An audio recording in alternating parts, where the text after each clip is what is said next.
Kasih tahu gue, kapan pertama kali lo punya masalah sama orang? Gue, lo tau kapan? Pas TK nih, ya Allah lo bayangin aja, gue masih gemes-gemesnya, gue masih piik deh, pokoknya gue masih lucu, masih imut, bersih hati gue. Ada aja orang yang gak suka sama gue. Jadi waktu itu kan lagi istirahat nih TK, terus main lah tuh di tempat bermain yang kayak segala ada perosotan, ayunan gitu-gitu. Nah, gue tuh mau ke ayunan tuh ada dua, yang sebelah sini nih udah ada teman gue duluan nih, yang satu kosong. Gue samperin, baru duduk, terus gue mau nengok, terus gue mau ngobrol nih sama teman gue.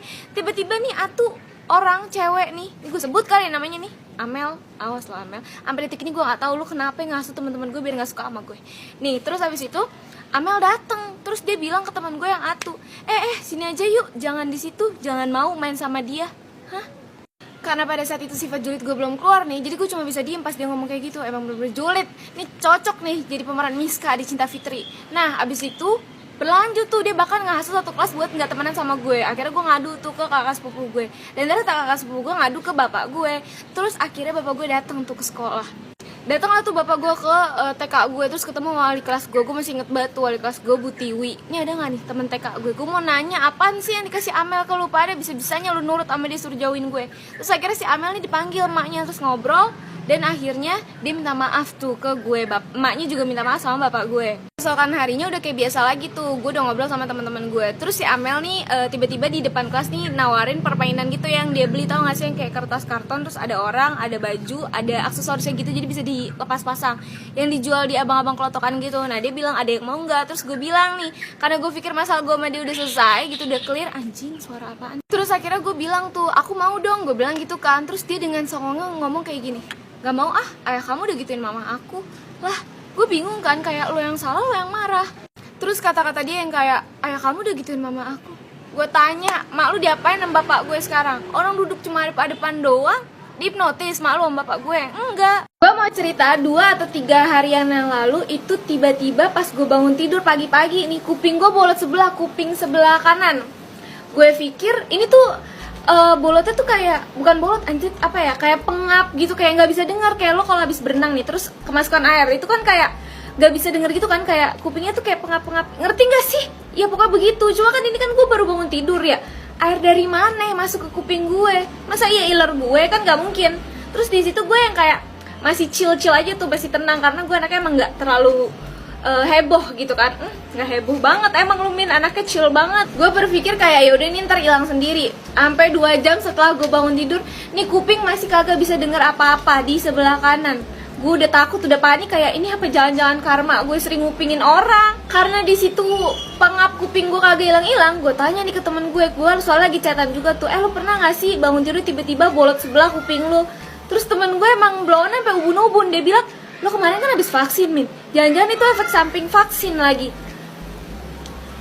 Baru pertama kali gue denger vaksin efek sampingnya bikin orang bolot sebelah. Karena gue bingung juga kan mau ngapain, temen gue juga kagak membantu. Akhirnya gue cari ke Mbah Google dong, segala sumber pertanyaan bisa dijawab ya kan. Gue cari, gue bukan nyari penyebab, tapi gue carinya tuh cara ngilangin kuping nggak bisa denger sebelah gitu. Awal-awal yang keluar dari Google masih normal-normal aja, disuruh korek kuping karena mungkin bisa jadi penyebabnya itu gara-gara tumpukan kotoran telinga. Nih ya, nonton gue sambil makan, mohon maaf nih, kita ngomongin congek dulu. Ya udah, akhirnya gue korek kuping nih, pas batu cotton bud di rumah gue tinggal satu-satunya, gue korek di sebelah kanan. Kagak ada perubahan. Gue scroll sampai di bawah. Lu tahu nih Google nyaranin gue apa? Dia nyuruh gue pakai alat bantu dengar. Wah, kurang ajar. Nyumpahin gue bolot apa gimana nih Google? Gue tuh bisa dengar, cuma emang pengap gitu. Paham gak sih lu Google? Lu kayak kalau nggak paham gak usah jadi Google deh.